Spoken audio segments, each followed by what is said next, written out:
Hello and welcome to Front Runner Motorsport. As part of the Formula 1 circus, we have already seen the start of the Formula 2 and Formula 3 seasons, but at the second round at the Chinese Grand Prix, it's time for the ladies to start their season with the F1 Academy. Last year's champion Abby Pulling will be racing in GB3 in 2025, and so we have 17 ladies who will be fighting to join her, moving up from the FIA Academy on their way, hopefully, to Formula 1.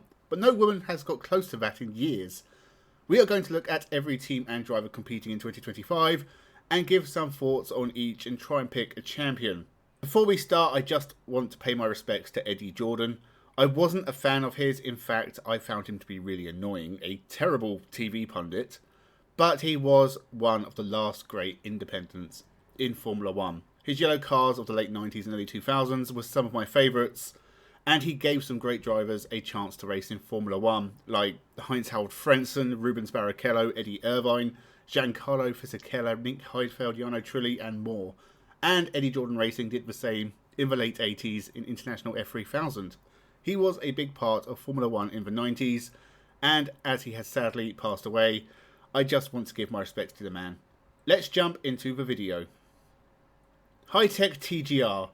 Joining the grid for 2025 is High-Tech with 2 full-time drivers, and they'll be running a third car at every round for the wild card, starting with Wei Shi in China and Farah Al-Yousef in Saudi Arabia, but none announced beyond that. For the full-time drivers, they have acquired Iva Ananostiadis. No chance in hell I'm saying that right. Iva has not been racing for long, only graduating from karts last year, but she did race at the 2022 Motorsport Games and in Formula 4 India last year. Her more experienced Canadian teammate Nicole Havda raced in Formula Regional America for the last couple of years and took a few podiums. She's been part of various race series in America and raced in the Indian Racing League in 2022. This is her first step up to world competition, and so for both drivers, 2025 is very much a learning year. I wouldn't have big expectations for either of these drivers beyond survive races and gain miles, but that does mean anything they can manage to do will be a positive surprise. Prema Racing. Last year's team's champions have not made massive changes. Dorian Pan has been kept on for another year, and after dominating the opening round last year, will be looking to be a top contender yet again. It was after that second win was overturned, after Dorian Pan forgot to slow down after the race finished, and then an injury that affected her for the rest of the year, that Pin's title challenge kind of fell apart. Not helped by Abby Pulling crushing for competition as well. As the only woman who even kept Pulling slightly humble last year, and with all her experience in various single-seaters and endurance racing, Dorian Pan will be the favourite from race 1 in 2025. Tina Houseman is also back with Prema, and that is very surprising because she did not have a great first year, with only one top 5 finish at the final race. And she had a few crashes, but the Aston Martin driver has been given a second chance and will be looking to do better than 10th overall. Joining the pair for 2025 is Nina Gaderman. The Alpine supported driver was brilliant in her appearances as a wildcard in her home race at Zandvoort, and will now show us if she can manage that kind of form at other tracks. Dorian Pan has to be favourite for the title, but I do expect slightly more from Houseman this year, and Nina Gaderman looks solid.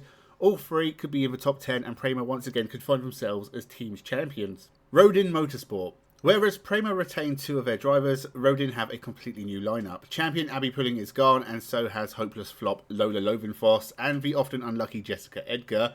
In their place, we have McLaren-supported Ella Lloyd. Only her second year in car racing, but she took part in the Formula E Women's Test for McLaren and raced in British F4 last year. She's doing the latter again in 2025. She was also a wildcard in 2024 at Singapore and scored points in both races. Sauber-backed Austrian Emma Felbermeier is making her car racing debut in F1 Academy, which is a massive step up from the German karting championship she finished 4th in 2024. Chloe Chong as well is still very young. She raced in the first F1 Academy, which was her debut straight out of karting. She finished 14th overall and then 24th overall in British F4 in 2024. We'll be looking to have a much more positive year in 2025, but I think she'll find the going very tough. Abby Pulling and Rodin dominated the Drivers' Championship, but were held back from team success by their other drivers. In 2025, they have 3 young and inexperienced drivers looking to establish themselves. This is going to be a very tough test for all 3 of them, and Rodin will struggle. ART Grand Prix. The French team also kept 2 drivers. Leah Bloch was impressive in 2024. She did get caught up in a few crashes, but she did score points at most races, and especially towards the end of last year, started to appear further up the field. She'll be looking to do better than 8th in the championship. Brazilian Aurelia Nobles has much the same story. She looked impressive at times, but got tangled up in incidents a few too many times, and only finished for year 12, and will be capable of doing a lot better in 2025. Joining them is Courtney Crone, supported by Haas. She was a wildcard driver in 2024 at Miami, and she wasn't great. She has experience in various race series in America, and is in fact the oldest driver on this grid, but she has transitioned from speedway racing and has since tried just about everything from single-seaters to prototypes and sprint cars.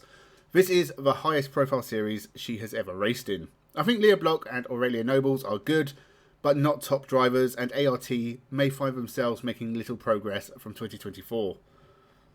MP Motorsport. Well, they've got rid of the Alcabaisi sisters and Emily de Haas, and instead brought in a different Dutch woman with Maya Roog, joining from Prema. She was the best of the rest in 2024, third behind Abby Pulling and Dorian Pan, but never really able to match either of those drivers.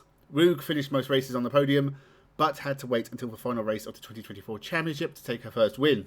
She'll be up there again, but the first female to join the Ferrari Academy will have another frustrating year chasing Pan.